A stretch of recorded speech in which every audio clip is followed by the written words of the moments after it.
going on, everyone? Today going to be working on the Kawasaki KLX300 dual sport that I picked up a couple of weeks ago.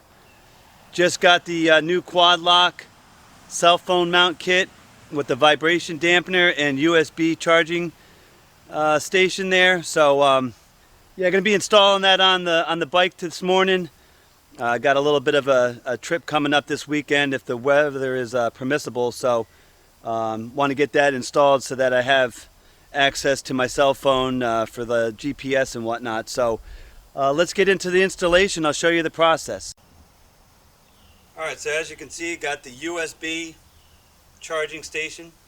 This will basically hardwire right to the battery and it'll mount right on the handlebar mount. I also picked up the vibration dampener. It's about a $34 option. It was highly recommended to get that for any of these new cell phones. I guess there's issues that can be caused through the micro vibrations from your motorcycle, ends up ultimately damaging like the autofocus or whatnot in your camera. Sounds like it might be an unrepairable thing if it does occur. So I figured for the $34, a good peace of mind. Along with the kit, I got the handlebar mount, and I also picked up a cell phone case. It's specific for the S10, Galaxy S10 phone that I use. It's already got the little connection point right there. They do have a slightly cheaper option. It's more for like a universal option. It's basically this connection point. It adheres to the back of your cell phone instead of you actually replacing the case. I thought this was a little bit more of a bulletproof option because there's nothing for to come unattached from it, so just seemed a little bit more of a secure option. And then of course I got this little USB cable that I'm going to be using. I actually got these off of Amazon. I think I got a couple of them for like $6 or $7. You can't get it on Quad Lock's website. It's like $14 for I think an 8-inch cable. So yeah, if you want to save a couple bucks, maybe just go on Amazon and pick up a couple of these. I actually use one of them in my car. Nice little shorty there. So yeah, that's what we'll be installing. So let's get into that. Alright, so what we need to do is gain access to the battery. And first we got to do is remove these two side panels on the left and right side of the seat, which are held on by 3 8mm bolts, 3 on each side.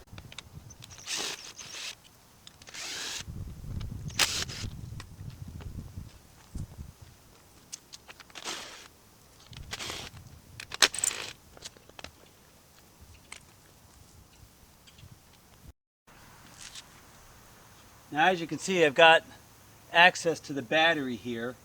It is not necessary to take this seat off, but I'm going to take it off just because I want to have as much area here to run the wire and get everything up in there. I want to have access to these zip ties here.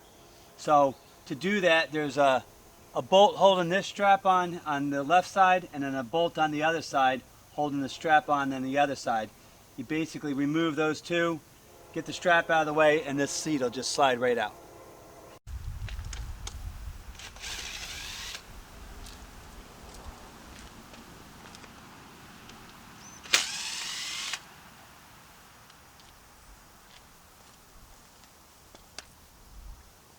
All right, now the seat should come off.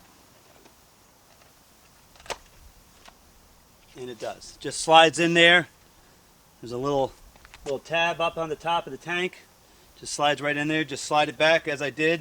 The seat will come right off.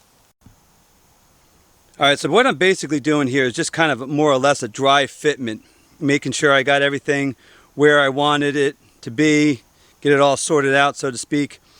What I ended up basically doing here was just running the power wire right along the clutch cable and the wiring harness that goes to all your light controls and the horn.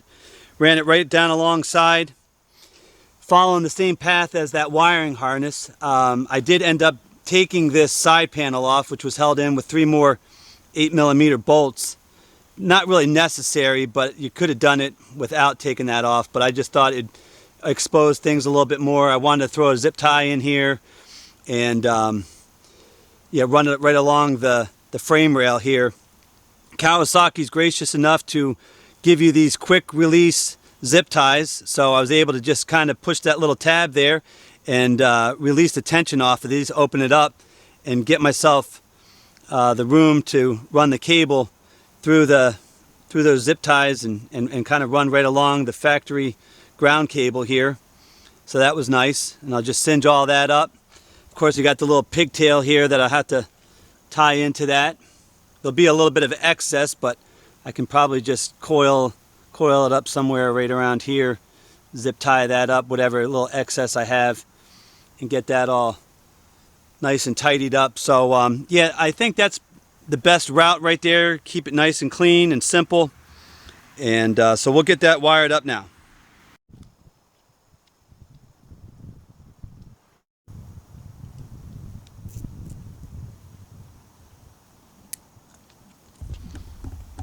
All right, there it is, all zip tied up in there,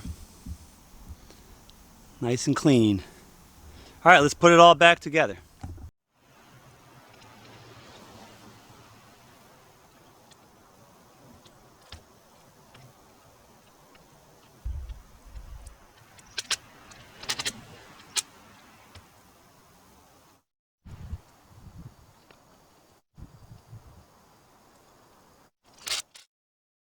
Alright, so as you can see, got it all mounted up now. Everything's back together. Got the dampener on there.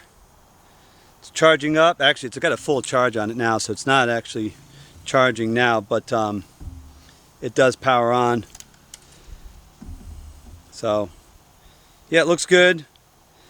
Some might think, alright, well, great, you got that thing centered with the bars. How do you get at the gas tank? Well, the only downside to having it centered like I do is I have to take all this. I had to take the cell phone off and this just detach the cable, and I can get right at the tank. So not a huge deal, but I really wanted to have it centered with the bars. I wanted to be able to have everything right there in front of me. I didn't really want to have it off to the side. I have a little bit of an issue with things being off-centered like that, so I really wanted to have it centered with the bars. I could have probably gone up on the top here, but again, I didn't want to be looking over to the left or to the right. I just wanted everything right in front of me. If this is the little bit of price that I have to pay to have it centered with the bars, so be it. But yeah, that seems to work pretty good there. So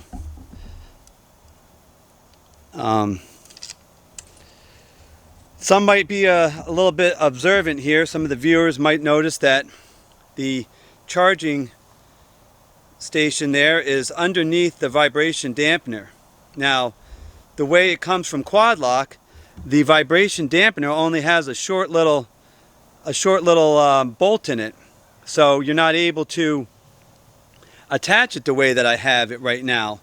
So what I ended up doing, and this is a little bit of a disclaimer, I am not responsible, and I'm sure quad lock is not going to warrant this if you so happen to break it.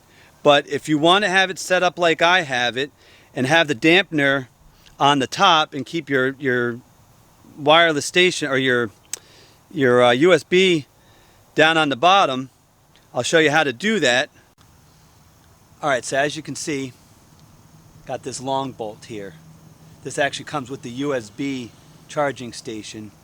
What you end up having to do to swap that out is get something sharp and pry underneath this. Get underneath this little snap ring right here and pry this off. Just kind of go around the perimeter of it, slowly prying it, and you'll pop that right off of there.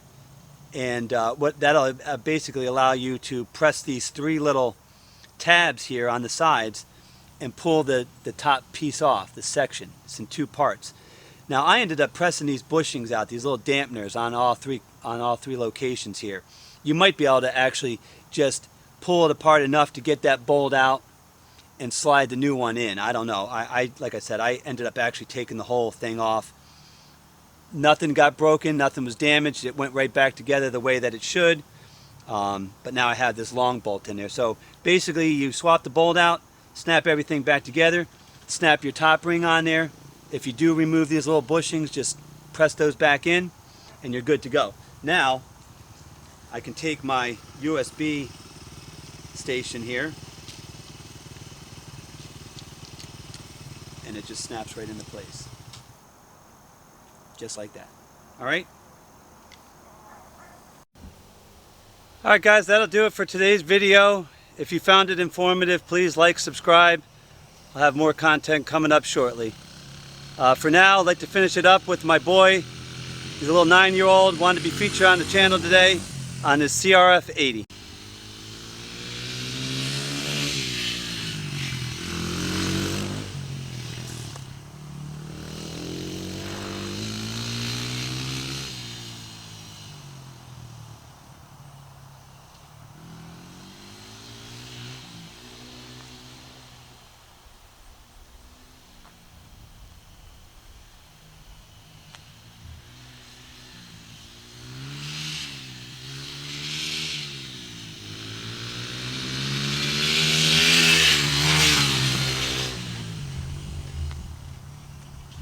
Alright everyone, thanks for watching.